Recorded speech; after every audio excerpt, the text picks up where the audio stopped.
take a look at this. Even as we say good morning to the entirety of India, Verghese Abraham, my colleague here with me in the studio.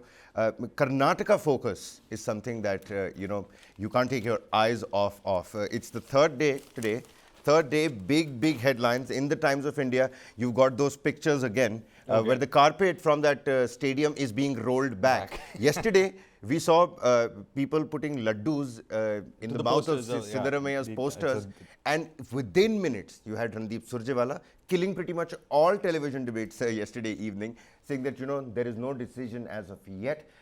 We will come up with a name after due deliberation. And due deliberation, rightly so, Verghese. Yes, due deliberation seems to have happened, and they have decided in the night when we were actually quite fast asleep, so that we were caught off guard, in fact, and we come to know about it quite late in the night. So, well, it looks like some of the papers, like Hindu has said, Siddaramaiah is likely choice of the High Command. So, they have, in fact, given that kind of this thing, and they have also hinted that why Siddaramaiah is the person that needs to be looked into as such. And we have what they are saying is that Congress waited for the decision for Shivakumar, discusses various options with him.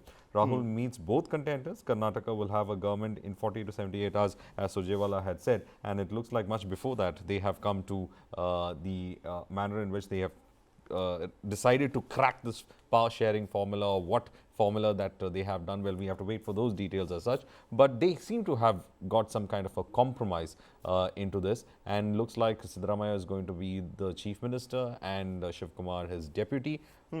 With some good portfolios as of now. That seems to be the things that have worked. But if something more to it, well, we need to find out. How will that equation play out? I'll tell you what, Verghese, I am absolutely interested in, these are two people who were the face of the election for the longest time. And a united face. And a united face. We gave that one ship, two captain analogy several times in the run-up to the election. One of our audiences, from the viewer section, had said that two swords in one sheath. So it's just saying that it's very difficult to manage two very tall leaders. Both those analogies, but these are two faces that were the face of the election.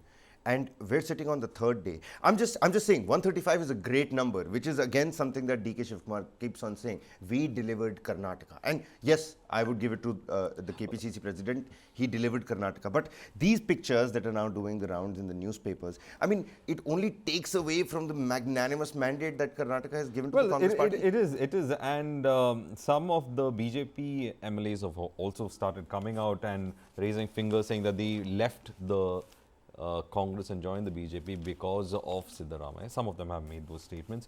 And it looks like the Congress was suddenly feeling the pressure that they cannot keep this going on.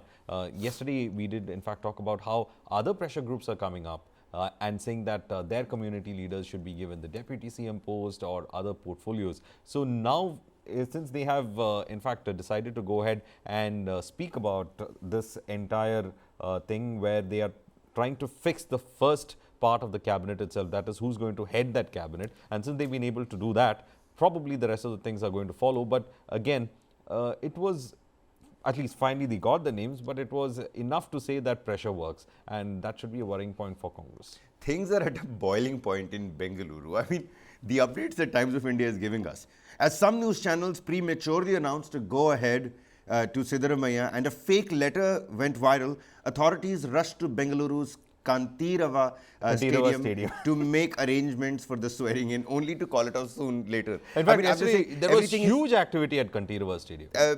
Absolutely, and it only goes on to say that things are at such a boiling point now that the minute you touch something, it just spills over. In fact, I think it was on the part of the authorities that since it was all decided, and they said let's start with the work.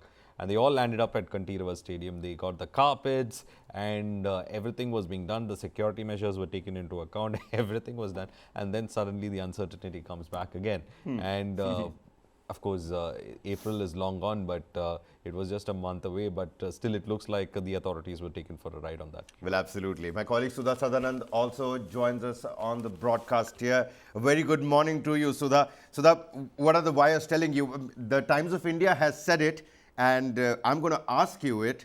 Has the wait gotten antagonizing? for the Congress party? And what are you picking up from your sources, the overnight developments, as it were? Well, the thing is that, I think we are the first ones, as always, when we say Namaskara, Karnataka, or Good Morning, India.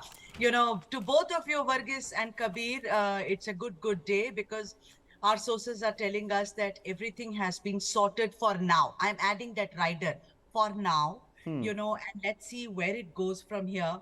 So, a CLP meeting, which is very, very crucial, is scheduled this evening. And they are saying, again, I'm listening to Randeep Surjewala because I don't think I'm part of that media which runs away with speculations or conjecture.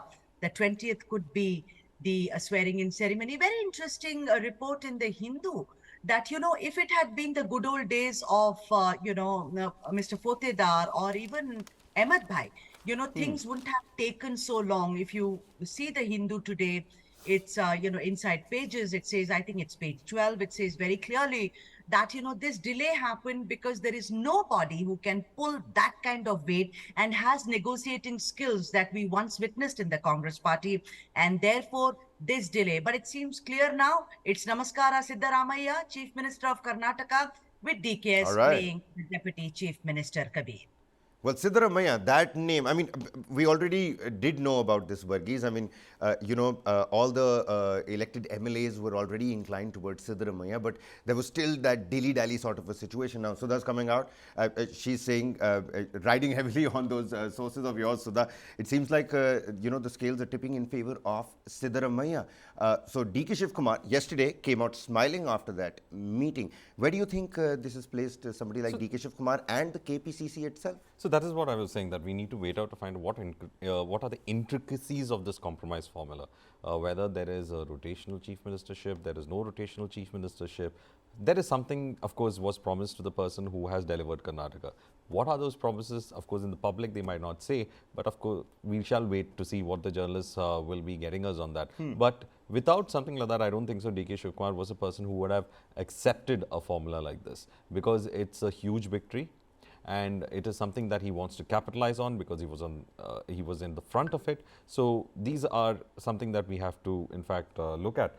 Also in the Hindu, as she was in fact speaking about, Sudha was in fact speaking about it, two MLAs had tweeted yesterday, S.T. Somshekhar as well as K. Sudhakar. Both of them have come out and said that it was Siddaramaiah's stand on the JDS Congress coalition and saying that he couldn't address that issue that forced them to quit and move out of the Congress, Right. Leading to the collapse of the JDS Congress coalition. And Sudhakar, in fact, the Hindu says that Sudhakar has remarked that can Siddaramaiah deny the fact that he had a role implicitly or explicitly in his move by the MLAs.